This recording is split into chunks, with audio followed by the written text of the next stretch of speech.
Hello बच्चों, मैं हूँ मीनू चौहान और आज हम लोग हिंदी वसंत के माध्यम से पाठ 11 जो कि रहीमदास जी की दोहे हैं उनका विस्तृत अध्ययन करेंगे। तो सबसे पहले हम अपने रहीमदास जी के बारे में, जो हिंदी के सुप्रसिद्ध कवि हैं, उनके बारे में जान लेते हैं। तो रहीमदास जी का जन्म 17 दिसंबर सन 1556 को हुआ था। ये हिंदी के प्रसिद्ध कवि थे। अकबर के दरबार में इनका महत्वपूर्ण स्थान था।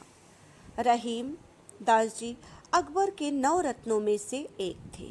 गुजरात के युद्ध में शौर्य प्रदर्शन के कारण अकबर ने इन्हें खान ए खाना की उपाधि दी थी। रहीम दास जी अरबी, फारसी, तुर्की, संस्कृत और हिंदी के मुख्य रूप से अच्छे ज्ञाता थे। इनके काव्य में श्रृंगार, नीति और भक्ति के भाव मिलते हैं। 70 वर्ष की उम्र में सन 1626 ईस्वी में रहीमदास जी की मृत्यु हो गई। और अब हम देखेंगे कि रहीमदास जी ने अपने दोहों के माध्यम से हमें क्या बतलाने की कोशिश की है, हमें क्या समझाना चाह रहे हैं और उनके हमारे दोहों में मुख्य बिंदु क्या हैं, यानी मुख्य मेन पॉइंट्स क्या हैं। सबसे पहले दोहे के माध्यम से उन्होंने हमें ये बताया है कि सच्चे मित्र का महत्व, हमारे जीवन में सच्चा मित्र कैसा होना चाहिए और सच्चे मित्र का हमारे जीवन में क्या महत्व है, क्या उपयोगिता है। नेक्स्ट नंबर है जीवन के यथार्थ का महत्व बताना, यानी हमारे जीवन की क्या यथार्थता है, जीवन का मर्म क्या है, हमें क्या करना है और क्या नहीं। नेक्स्ट नंबर है परोपकार की भावना रखना, हमारे अंदर हर किसी के लिए परोपकार की भावना होनी चाहिए, यानी दूसरों का उपकार, दया की भावना होनी चाहिए। अगर कोई प्रॉब्लम्स में है तो हमें उसकी हेल्प करने की कोशिश करना चाहिए। नेक्स्ट नंबर है हमारा विषम परिस्थितियों में सहनशील बने रहना, यानी हमारे पास कितनी भी प्रॉब्लम्स आ जाएं, कितनी भी कठिनाइयाँ आ जाएं, कोई भी किसी भी तरह की कंडीशन हो, उस कंडीशन में हमें अपने सहनशील स्वभाव यानी पेशेंस को बनाए रखना है। और इस चीज़ के बारे में बताया है। लास्ट दोहे के माध्यम से उन्होंने ये बताया है कि पुरानी बातें भूलकर वर्तमान में जीना, यानी अगर आपके साथ पूर्व में कुछ ऐसा घटित हुआ है जिसको आप भूल कर भी नहीं भूलना चाहते, लेकिन हमें उसे भूलना है और आगे यानी वर्तमान में क्या चल रहा है उसको देखकर आगे उसको सुधार करने की ज़रूरत है, उसमें जीना है, ना कि पुराने समय में जीते रहना है। तो चलिए हम अपने इन दोहों के माध्यम से कुछ रहीमदास जी की सीख पढ़ते हैं।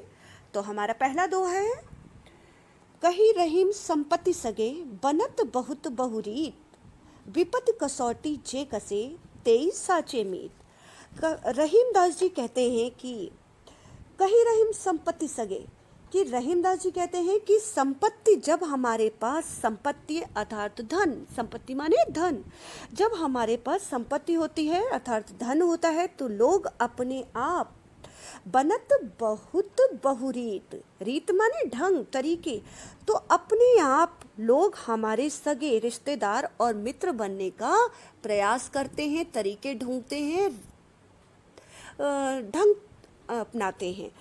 कहने का अभिप्राय है जब धन होता है तो हमारे बहुत सारे मित्र बनते हैं, लेकिन विपत्ति कसौटी जे कसे तेई साचे में। अब आगे वो कहते हैं विपदा आने पर, विपत्ति आने पर जो हमारे साथ बने रहते हैं वही हमारे सच्चे मित्र होते हैं। यानी कि सच्चे मित्र की पहचान होती है कि अगर हम प्रॉब्लम्स में हैं, अगर हमारे साथ कोई कठिन परिस्थिति आ गई है, कोई परेशानी आ गई है, और सच्चा मित्र वो होता है जो आपकी कठिन परिस्थितियों में भी आपका साथ ना छोड़े। तो कहने का अभिप्राय ये है कि जो मुसीबत में साथ दे वही सच्चा मित्र होता है। ऐसे मित्र को हमें कभी नहीं छोड़ना चाहिए। हमारा अगला दोहा है, जाल परे जल जात बही तज मीनन को मोह, रहीमन मछरी नीर को तऊ न छाड़त छो।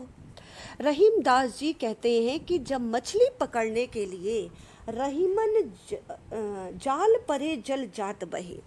रहीमदास जी कहते हैं जब मछली पकड़ने के लिए जल में जाल डाला जाता है, जल माने जात माने जाल माने मछली पकड़ने वाला, जब जाल डाला जाता है तो बही माने बह जाता है या बहना यानी बहकर निकल जाना। तो जल जो होता है वो बहकर निकल जाता है और वह मछली के प्रति अपना मोह त्याग देता है।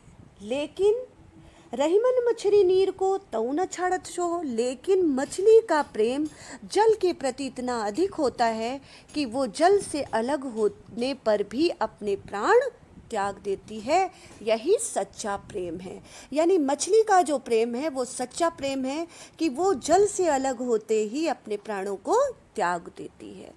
अब हमारा अगला दोहा है कि तरुवर फल नहीं खात हैं, सरवर पियत न पान, कही रहीम पर काज हित, संपत सचई सुजान।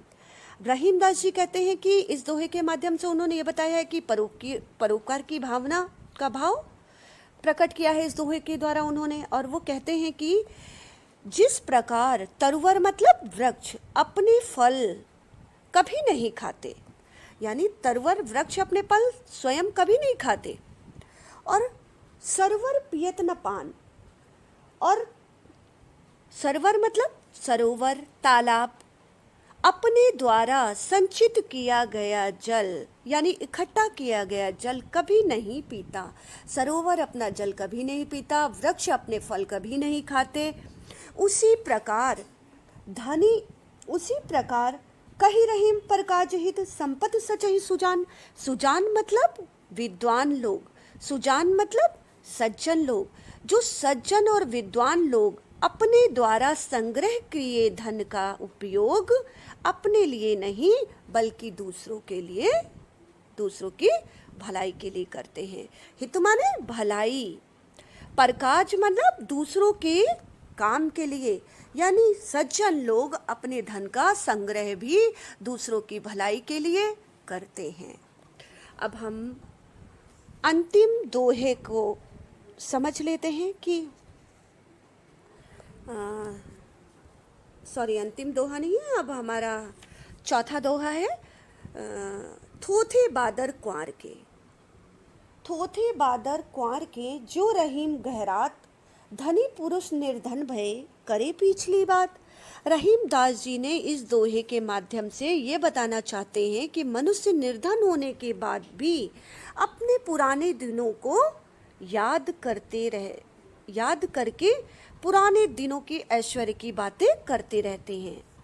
यानी वो अपने पिछले दिनों में जब वो धनी थे, उन्होंने वो समय बिताया, तो वो अपने उन्हीं सुख के दिनों को याद करते रहते हैं। तो रहीमदास जी आगे कहते हैं कि थोथे बादर कुंवर के ज्यों रहीम गहरात, कि जिस प्रकार अश्विन कुंवर मतलब होता है हिंदी के महीने में अश्विन भी कहते हैं कुंवर को, और अंग्रेजी के महीने के हिसाब से अक्टूबर और सितंबर का मंथ जो होता है वो अश्विन और कुंवर का महीना होता है। तो रहीमदास जी कह रहे हैं कि अश्विन के महीने के जो बादल आते हैं वे झूठे होते हैं। क्यों?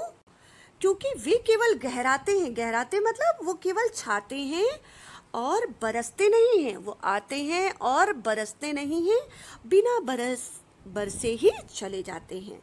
उसी प्रकार धनी पुरुष निर्धन भय करे पिछली बात। उसी प्रकार धनी पुरुष निर्धन होने पर अपने सुख में बिताए हुए दिनों की बातें करते रहते हैं, जिसका वर्तमान में उनका कोई मतलब नहीं होता, और वे अपने सुख में बिताए हुए दिनों को याद करते हुए अपने वर्तमान में भी बदलाव नहीं कर पाते। इसलिए वो ये कहना चाह रहे हैं कि कुंवर के महीने की तरह धनी व्यक्ति अपने इन दिनों को भी, सुख में बिताए हुए दिनों को याद करके अपने वर्तमान को भी सुधारने की चेष्टा नहीं करते हैं, क्योंकि वो अपने पुराने दिनों में ही खोए रहते हैं। अब हमारा अंतिम दोहा है धरती की सी रीत है। धरती की सी रीत है, शीत घाम और में जैसी जैसी परे सो सही रहे, त्यों रहीम यह दे। रहीम दास जी कहते हैं कि जिस प्रकार हमारी धरती सर्दी, गर्मी, बरसात, शीत माने शीत माने होता है सर्दी, और घाम मतलब धूप, और मेह माने बरसात। तो जिस प्रकार हमारी धरती सर्दी, गर्मी और बरसात को के मौसम को एक समान भाव से झेल लेती है या एक समान भाव से सहन करती है, उसी प्रकार हमें क्या करना चाहिए? जैसे परे सो सही रहे, त्यों रहीम यह देहु। अब रहीमदास जी कहते हैं उसी प्रकार हमारे शरीर में भी वैसी ही क्षमता होनी चाहिए। कैसी क्षमता? जैसी क्षमता हमारी धरती में है, यानी हमारी धरती इतनी सहनशील है, चाहे गर्मी हो, सर्दी हो, बरसात हो, कड़ी धूप हो, वो एक ही भाव से समान रूप से सब कुछ सहती रहती है। उसी प्रकार हमारे शरीर, देह मतलब हमारे शरीर को भी सहन करने की क्षमता होनी चाहिए। अर्थात हमारे जीवन में आने वाले परिवर्तन, सुख और दुख को सहज रूप से हमें स्वीकार करना आना चाहिए। हमें उन्हें सहज भाव से स्वीकार करने की सहनशीलता होनी चाहिए। तो आई होप आप सबको ये समझ में आ गया होगा। धन्यवाद।